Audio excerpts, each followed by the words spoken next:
ఓం నమో నారాయణాయ శ్రీమతే రామానుజాయ నమః. శ్రీమన్నారాయణ చరణం శరణం ప్రపద్యే. అస్మద్గురుభ్యో నమః.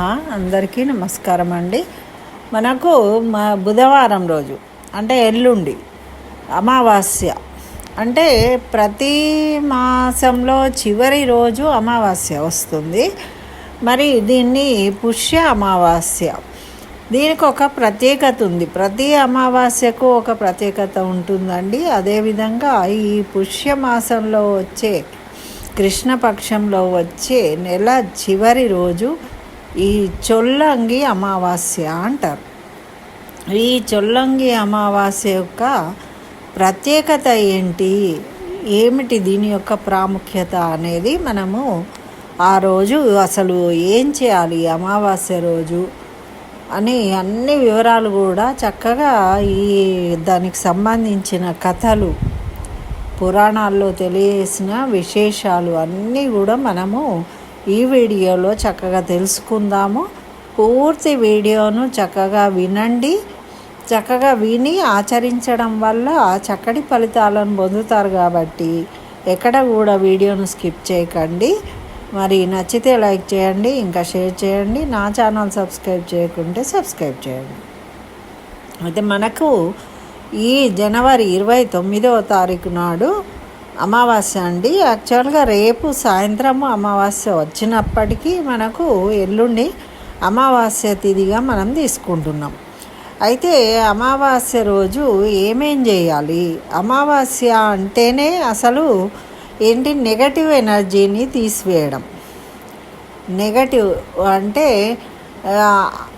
ఏదైనా చెడును తొలగించుకోవడము అమావాస్య అంటే. పౌర్ణమి అంటేనేమో శుభాలను, మంచి విషయాలను ఆహ్వానించడము అని. పూర్ణము వృద్ధి అవ్వడము అక్కడ కనిపిస్తుంది. అయితే మనకు రేపటి నుండి అంటే అమావాస్య తెల్లవారు నుండి పాడ్యం నుంచి పౌర్ణమి వరకు వృద్ధి కనబడుతూ ఉంటుంది పనులలో. కాబట్టి మనం కొత్త కొత్త పనులు చేయడం అనేది చేయాలి. ఈ అమావాస్య రోజు ఏంటి అంటే ఇంతకుముందు చేసిన పనులను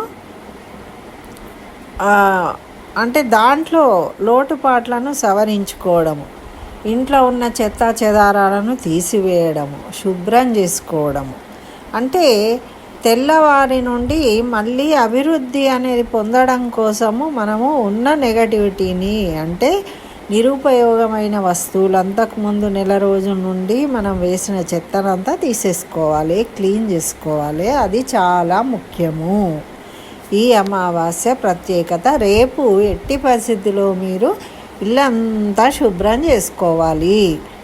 అంటే ఇల్లంతా చేయలేం కదండి, అంటే కనీసము ఇల్లంతా దులుపుకోవాలి, దుమ్ములు దులుపుకోవాలి, బూజులు ఉంటే దులుపుకోవాలి, ఏవైనా పాతవి ఉంటే తీసి అవతల పడేయాలి, కొత్తవి తెచ్చుకోవాలి.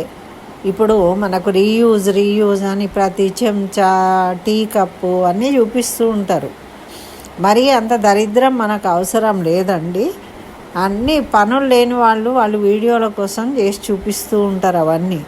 కానీ ప్రతిదాంతో అన్నీ తయారు చేసుకొని మనం ఇంట్లో ఎక్కడ పెట్టుకుంటాం చెప్పండి? అవన్నీ ఏదో వాళ్ళ కళాత్మక రూపాలను చూపించినప్పుడు చూసి ఆనందించాలి. అంతేగాని ప్రతిదీ ఉపయోగం అవుతుందిలే అని అన్నీ ఇంట్లో కుప్పలు కుప్పలుగా పెట్టుకోకూడదు. అవన్నీ మనం ఎప్పటికీ యూజ్ చేయలేము. చివరికి ఏదో ఒక రోజు పడేస్తాం. పడేసేదేదో ముందే పడేసుకోవాలి. ఎప్పటికప్పుడు నీళ్ళు నీట్గా ఉంచుకోవాలి, శుభ్రంగా ఉంచుకోవాలి.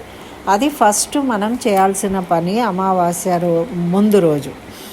అయితే ఈ అమావాస్య, ఏ అమావాస్య అయినా ఫస్ట్ పితృదేవతలకు తర్పణాలు వదలాలి. పితృదేవతలకు సంబంధించిన తిథి అమావాస్య. ప్రతి అమావాస్యకు పితృదేవతలు ఎదురు చూస్తూ ఉంటారట. వాళ్ళ వంశస్థులు తర్పణాలు వదులుతారు అని. వాళ్ళ పేరుతోని ఎవరికైనా దాన ధర్మాలు చేస్తే వాళ్ళు స్వీకరిస్తారట. వాళ్ళ ద్వారా వాళ్ళకు అందుతుంది. ఎలా అందుతుంది అని అడగద్దు, అది వేరే సబ్జెక్టు. అది పురాణంలో మనకు తెలియజేయబడింది, ఏ విధంగా వాళ్ళు స్వీకరిస్తారు దాన్ని అనేది. అయితే మనము పెద్దలు చెప్పిన దాన్ని అనుసరించడం. ఇప్పుడు ఈ అమావాస్యకు సంబంధించిన విషయాన్ని మనం తెలుసుకుందాం. అయితే ఇక్కడ వాళ్ళ పేరుతోని మనం చేసే దానాలు వాళ్ళు చూసి ఆనందిస్తారు అమావాస్య రోజు. అట్లా మనము దానాలు చేయాలి. పుష్యమాసము అంతా కూడా మనము ఈ అమావాస్య చాలా పవిత్రమైనది అని చెప్తూ ఉన్నారు కదా. మరి ఈరోజు ఏమేం చేయవచ్చు అంటే, చొల్లంగి అమావాస్య రోజు నువ్వులతో చేసిన వస్తువులను దానం చేయాలి. అంటే నువ్వుల ఉండలు ఇట్లాంటివి చేస్తారు కదా, అవి అయినా సరే. మరి అట్లా చేయడం వల్ల విష్ణువు యొక్క అనుగ్రహం లభిస్తుందట, పితృదోషాలు తొలగిపోతాయట. కాబట్టి అందరూ ఇంకా ఈ అమావాస్య రోజు ముఖ్యంగా చేయవలసినది నదీ స్నానము. నదీ స్నానం చేసి సూర్యునికి అర్ఘ్యం ఇవ్వాలి, పితృదేవతలకు తర్పణాలు వదలాలి, శ్రాద్ధ కర్మలను నిర్వహించుకోవాలి. ఒకవేళ ఆ ఏడాదిలో కనుక మీరు పెట్టలేకపోతే ఈ అమావాస్య రోజు నదీ స్నానం చేసి శ్రాద్ధ కర్మ నిర్వహించినట్టయితే అటేడు తరాలు ఇటేడు తరాలు కాదండి, 21 తరాల వరకు కూడా ముక్తి పొందుతారట. ఆ పెద్దల పేర్లు మనకు ఆ పేర్లు కూడా తెలియదు, కనీసం తెలిసిన పేర్లు చెప్పుకొని మన పరంపర, మన పూర్వీకులందరూ అని సంకల్పం చెప్పుకొని మనము ఆ విధంగా చేసినట్టయితే వాళ్ళందరూ కూడా ముక్తి పొందుతారట, స్వర్గానికి చేరుకుంటారట. నరక బాధలు అనుభవించే వాళ్ళు అయినా ఎవరు ఏం పాపం చేసినా పుణ్యం చేసినా మనకు తెలియదు కదా, మన పూర్వీకులు. కాబట్టి మనం చేసే పుణ్యకర్మల వల్ల ఒకవేళ వాళ్ళు ఇబ్బందులలో ఉన్నా కూడా వాళ్ళు చక్కగా ఉత్తమ లోకాలను చేరుకుంటారు. అందుకనే ఈ వంశానుక్రమము అనేది ఉండాలి, వంశము అనేది మనకు తెలుసుకోవాలి. ఏ వంశం వాళ్ళు ఆ వంశానికి సంబంధించిన పూర్వీకుల గురించి మనము తప్పకుండా ఈ పనులన్నీ చేయాలి శ్రద్ధాసక్తులతోని అని మన పెద్దలు చెప్పిండ్రు. కాబట్టి మనం ఆచరిద్దాం. ఇంకా ఏం చేయాలి అంటే, ఈరోజు ఉపవాసం ఉంటారు. అమావాస్య రోజు ఉపవాసం ఉంటే ఏమవుతుందట అంటే, మనకు చేపట్టే పనులు, మనం చేసే పనులు ఏమైనా ఉంటే ఆటంకాలు అవుతూ ఉంటాయి కదండి. ఊరికేవో ఒకటి ఏది చేద్దాం అనుకున్నా ముందు పడకుండా ఏదో ఒకటి ఆటంకం వస్తుంది. ఎటో వెళ్దాము మంచి పనితోని తయారయ్యి అన్నీ వేసి కాళ్ళు చెప్పులల్లో పెట్టి తోడు బయటకు వెళ్దాం అనేసరికి ఎవరో బంధువులు వస్తారు, మీరు వెళ్ళలేకపోతారు. అది పెద్ద ఆటంకం కాదు, కానీ ఆ రోజు వెళ్ళకపోతే ఆ పని కాదు, ఇంకొక రోజు మళ్ళీ ఇంకో రోజు రావడానికి ఇంకెంతో సమయం పడుతుంది. దానివల్ల మనకున్న ఆసక్తి నిరాశగా మారిపోతుంది అన్నమాట. అట్లా కాకుండా అన్ని పనులు కూడా పూర్తవుతాయట, అనుకూలంగా మనకు ఆటంకాలు తొలగిపోతాయట. మరి ఈ చొల్లంగి అమావాస్య రోజు తప్పనిసరిగా నల్ల నువ్వులు, లడ్డూలు, నువ్వుల నూనె, దుప్పటి, ఉసిరికాయ, నల్లని వస్త్రాలు పేదవారికి దానం చేయాలట.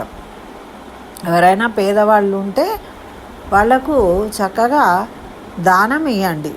ఇంట్లో పని వాళ్ళు ఉంటారు, వాళ్లకు ఏవైనా మన దగ్గర ఉన్న వస్తువులు కానీ ఏవైనా ఉంటే వాళ్ళకు ఇచ్చినట్టయితే మనకు, అంటే మనం వాడుకున్నవి పాతవి ఇవ్వడం కాదండి, ఇలాంటప్పుడు కొన్ని కొత్త ఇవ్వాలి. మనం వాడుకున్నవి ఇవ్వడం వేరు, మనం యూజ్ చేయకుండా మంచి వస్త్రాలు ఉంటే వాళ్ళు వేసుకుంటారని ఇస్తాము, అది వేరు. కానీ ఈ సందర్భంగా మనం ఇచ్చినప్పుడు ధర్మం చేస్తూ ఉన్నాం కాబట్టి పేదవారికి ఇలాంటివి ఇవ్వాలన్నమాట.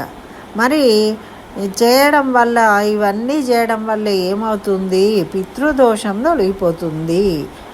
ఈరోజు రావి చెట్టుకు తెల్లటి మిఠాయిలను సమర్పించి 108 సార్లు ప్రదక్షిణ చేయాలి.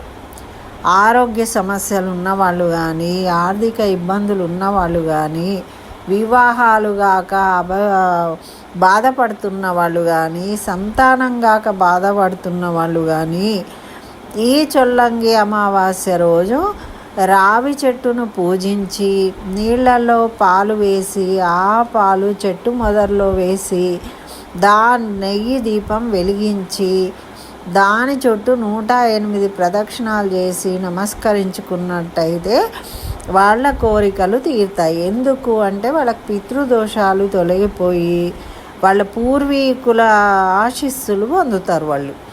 అందుకని మనకు వంశాభివృద్ధి కలుగుతుంది, ధనాభివృద్ధి కలుగుతుంది అని మనకు పెద్దలు చెప్తూ ఉన్నారు. కాబట్టి ఆ విధంగా అందరూ చేయండి.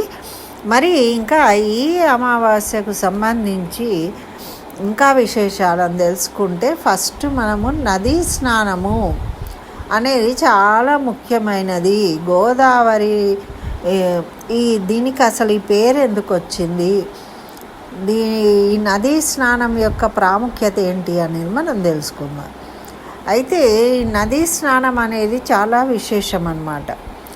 ఈ నదీ స్నానము ఎందుకు ఇంత విశేషము అంటే మన గంగాలో స్నానం చేసిన, కురుక్షేత్రంలో ఇంకా కొన్ని ఉన్నాయి మనకు పుణ్యక్షేత్రాలు. వాటన్నిటికన్నా కూడా గొప్పది గోదావరి నది స్నానం చేయడం వల్ల, గోదావరి నదిలో స్నానం చేయడం వల్ల చాలా పుణ్యప్రదము అని మనకు చెప్తారు పెద్దలు. అయితే ఇది ఏంటి అంటే ఈరోజు సముద్రంలో కలిసే చోటు వద్ద స్నానం ఆచరించాలి. ఈ చొల్లంగి అనేది అసలు ఏముంది అంటే ఈ ఒక ప్రాంతం పేరు అన్నమాట. ఈ చొల్లంగి అనేది మనకు ఒక ప్రాంతం పేరు. ఆ ప్రాంతంలో ఆ నది, గోదావరి నది అనేది సముద్రంలో కలుస్తూ ఉంటుంది. మనకు ఆంధ్రప్రదేశ్లో యానాం అని ఉంటుంది. ఆ యానాం దగ్గర ఉన్నదే చొల్లంగి అనే గ్రామం అన్నమాట.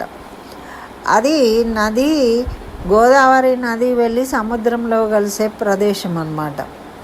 అది దాని పేరుతోని ఈ అమావాస్యకు చొల్లంగి అమావాస్య అని వచ్చింది. మరి ఎందుకు ఆ ప్రాంతానికి సంబంధించి అమావాస్యకు పేరు ఎందుకు వచ్చింది అనేది మనం ఇప్పుడు తెలుసుకుందాం.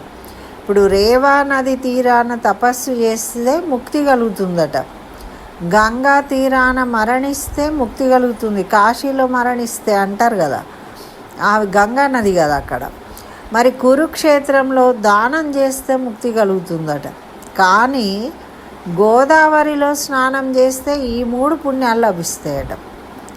అంటే దానం చేసిన ఫలితం కలుగుతుంది, మరణించిన ఫలితం కలుగుతుంది, తపస్సు వేసిన ఫలితం కూడా కలుగుతుంది కేవలం స్నానం చేయడం వల్ల. అంటే మన గోదావరి ఎంత గొప్పది చెప్పండి. మన ఇంటి పక్కనే ఉంది గోదావరి, మనం ఎక్కడికి వెళ్ళాల్సిన అవసరం లేదు. అయితే అటువంటి గోదావరికి మరి ఈ చొల్లంగి అమావాస్య అనే పేరు ఎందుకు వచ్చింది అంటే ఈ గోదావరి నది 3 వరాలు ప్రాప్తిస్తుందట. 7 స్థలాలకు వెళ్ళి స్నానాలు ఆచరించి రావడాన్ని సప్త గోదావరి సాగర సంగమ యాత్ర అంటారు. సప్త సాగర యాత్ర అనే యాత్రను ప్రారంభిస్తారట ఈ చొల్లంగి అమావాస్య రోజు. అంటే 7 పాయలు ఉంటాయి గోదావరి. ఆ 7 పాయలు ఎక్కడెక్కడైతే ఉన్నాయో అక్కడక్కడ వెళ్ళి అందరూ స్నానాలు ఆచరిస్తారు. ఈ చొల్లంగి అమావాస్య రోజు చొల్లంగిలో స్నానం చేసి మొదలుపెట్టి మిగతా 6 ప్రదేశాలకు పోతూ వాళ్ళు అక్కడ స్నానాలు ఆచరించి ఏకాదశి వరకు, అంటే మాఘ శుద్ధ ఏకాదశి వరకు ఈ 7 స్నానాలను పూర్తి చేసుకుంటారు అన్నమాట. దీన్ని సప్త సాగర యాత్ర అని అంటారనమాట. అది ఈరోజు ప్రారంభిస్తారు. మరి ఇట్లా చేయడం వల్ల ఏమవుతుందట అంటే సంతానము కలుగుతుంది. సంతానం లేని వాళ్లకు మరి వాళ్ళకున్న కోరికలన్నీ ఈడేరుతాయట. సప్తసాగర యాత్ర చేయడము సాంప్రదాయం. ఇక్కడ మనకు తెలియదు ఈ తెలంగాణ సైడ్, కానీ ఆంధ్ర సైడ్ చాలామందికి తెలుసు, వాళ్ళు చేస్తూ ఉంటారనమాట. అయితే సప్తసాగర యాత్ర పుష్య బహుళ అమావాస్య చొల్లంగి ప్రదేశంలో స్నానం చేస్తూ ప్రారంభిస్తారన్నమాట. ఆ చొల్లంగి అనే ప్రాంతంలో దీనికి ఆ ప్రాముఖ్యత ఏర్పడింది కాబట్టి దీనికి ఆ పేరు వచ్చిందనమాట. మరి ఈ విధంగా ఇది చొల్లంగి స్నానంతో ప్రారంభమైంది కాబట్టి ఈ 7 తావులు చూసుకొని వాళ్ళట ఏడో పాయకు వశిష్ఠ సాగర సంగమ స్థానం అట. అది అంతర్వేది అని ఉంటుంది. ఈ చొల్లంగి నుండి అంతర్వేదికి వెళ్తారు వీళ్ళు. ఎప్పటి వరకు మాఘ శుక్ల ఏకాదశి రోజు ఆ వశిష్ఠ సాగర సంగమ ప్రాంతానికి వెళ్ళి అక్కడ స్నానం చేస్తారు. అంటే అక్కడ జాతర జరుగుతుంది. దాన్ని అంతర్వేది ఏకాదశి అంటారు అందుకే.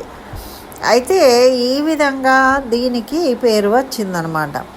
మరి ఈ సప్తసాగర యాత్ర అనేది ఈ 7 రోజులు అంటే ఇప్పుడు ఈ ఈ పుష్య అమావాస్య నుంచి మాఘ శుద్ధ ఏకాదశి ఈ 15 రోజులు కూడా వీళ్ళు యాత్ర చేస్తారనమాట.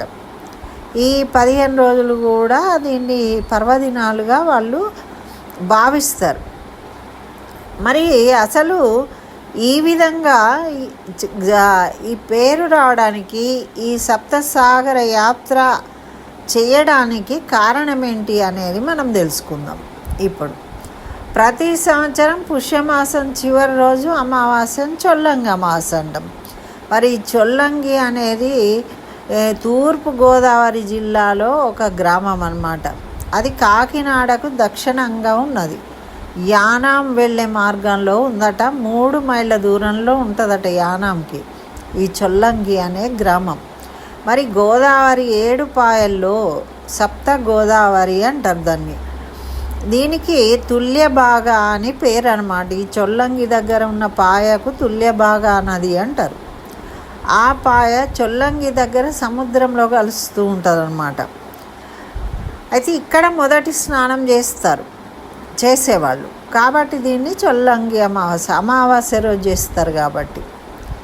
అయితే ఈ స్నానం చేసే పుణ్య నదిలోనూ సముద్రంలోనూ ఏకకాలంలో స్నానం చేసిన ఫలితం కలుగుతుంది. ఎందుకంటే సముద్రంలో కలుస్తూ ఉంటుంది కదా అది. కాబట్టి నదిలో చేసిన మనకు సముద్ర స్నాన ఫలితం లభిస్తుందన్నమాట. అయితే సప్తగోదావరిలో ఒక భాగము ఈ తుల్య భాగం. మరి ఇది పుట్టుకతో దానవుడైన నడవడికతో ఏమాత్రం దానవ లక్షణాలు లేని మహర్షి తుల్యుడు. ఈయన తుల్య భాగా నది అని ఎందుకు పేరు వచ్చింది మరి ఇక్కడ ఈ గోదావరికి అంటే తుల్య మహర్షి అట. తుల్య మహర్షి ఆయన దానవుడైనా కూడా ఆయన దైవ గుణాలు కలిగిన వాడనమాట. నడవడిక చాలా అంటే ప్రహ్లాదుడు కూడా దానవుడే కానీ మంచి భక్తి ఉంది కదా, విష్ణు భక్తి. అట్లా ఈయన కూడా అన్నమాట. ఈ మహర్షి నిరంతరము పరమార్థతత్వ చింతనలో ఉండేవాడు. మరి తరచుగా దేవదానవుల మధ్య గొడవలు అయ్యేటివి కదా.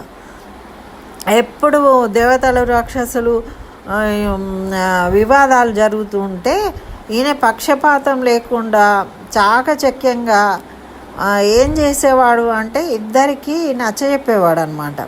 అందుకే ఈయనకి తుల్య బాగుడు అని పేరు వచ్చింది. అంటే అందరినీ సమానంగా చూసేవాడు అనమాట.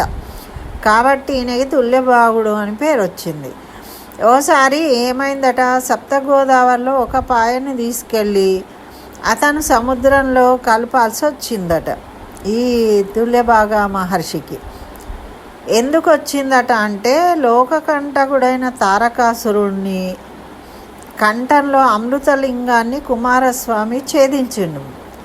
అయితే తారకాసురుడి కంఠంలో అమృతలింగం ఉండే దాన్ని ఈయన ఖండించినప్పుడు అది 5 ఆ లింగం అట 5 ముక్కలైందట. 5 ముక్కలయ్యే పంచద్రాక్షారామాలు అంటారు కదా.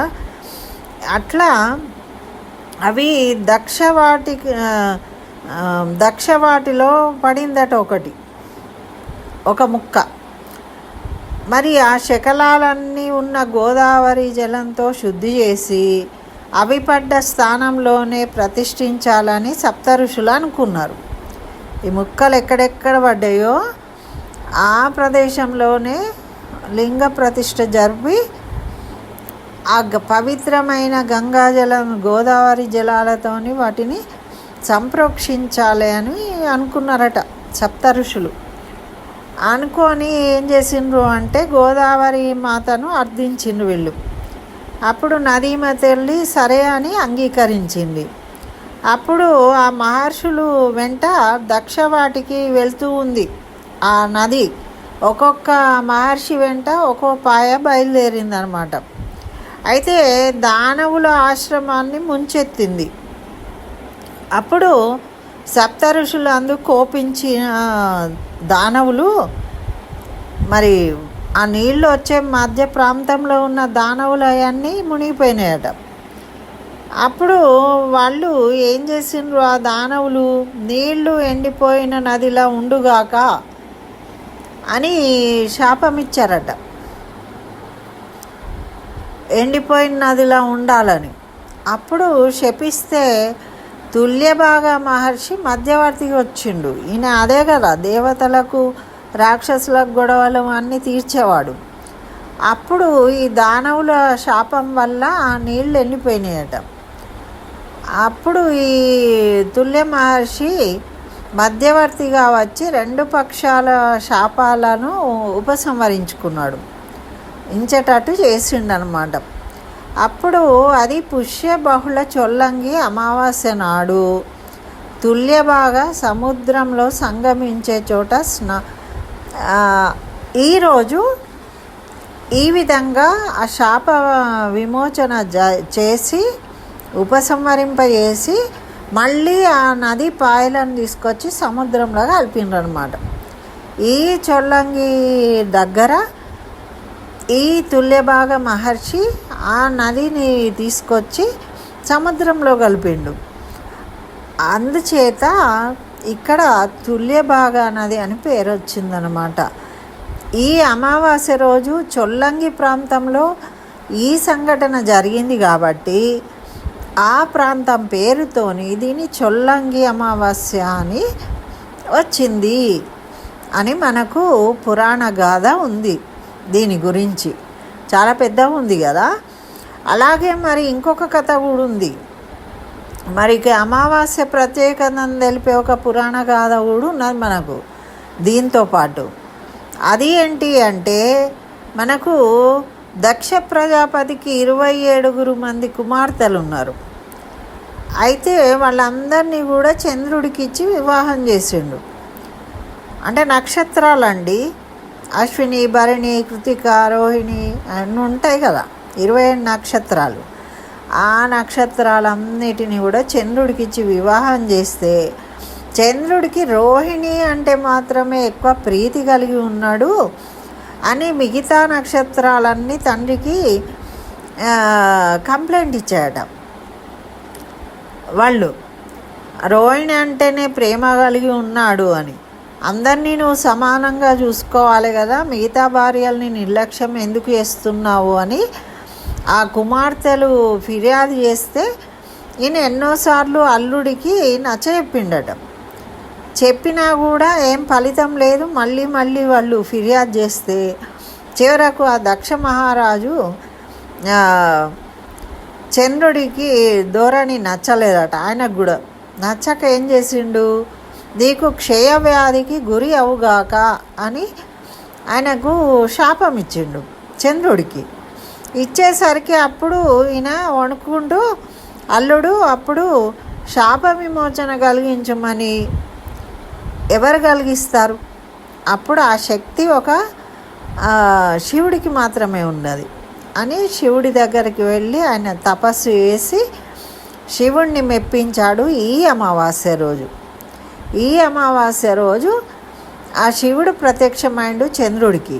ప్రత్యక్షమయ్యి ఆ దక్షుడు ఇచ్చిన శాపాన్ని మొత్తం నేను తొలగించలేను కానీ కొంచెం సవరించగలుగుతా అని చెప్పి 15 రోజులేమో అందుకే వృద్ధి చెంది పౌర్ణమిగా నిండు చంద్రుడవుతాడు. మళ్ళీ ఆ క్షయవ్యాధి అని శాపం వల్ల ఏం చేస్తాడు, తరుగుతూ వచ్చి అమావాస్య ఏర్పడుతుంది. మళ్ళీ అమావాస్య నుండి పౌర్ణమికి పెరుగుతూ ఉంటాడనమాట. మరి అట్లా చంద్రుడు లేకుంటే కూడా మరి భూమి మీద జనాలు నిలవలేరు కదా. అందుకని శివుడు ఆ విధంగా శాప విమోచన కలిగించిండనమాట. ఇదండి అమావాస్య యొక్క కథ. మనకు చొల్లంగి అమావాస్య యొక్క కథ. ఆ రోజు ఏమేం చేయాలి అన్నీ మనం చెప్పుకున్నాము. చక్కగా అందరూ వినండి, తప్పకుండా ఆచరించండి. మీకు వీలైనంత శక్తి ఉందన్నంత దానాలు చేయండి, చక్కగా ఫలితాన్ని పొందండి. స్వస్తి. జై శ్రీమన్నారాయణ. సర్వం శ్రీకృష్ణ చరణారవిందార్పణం.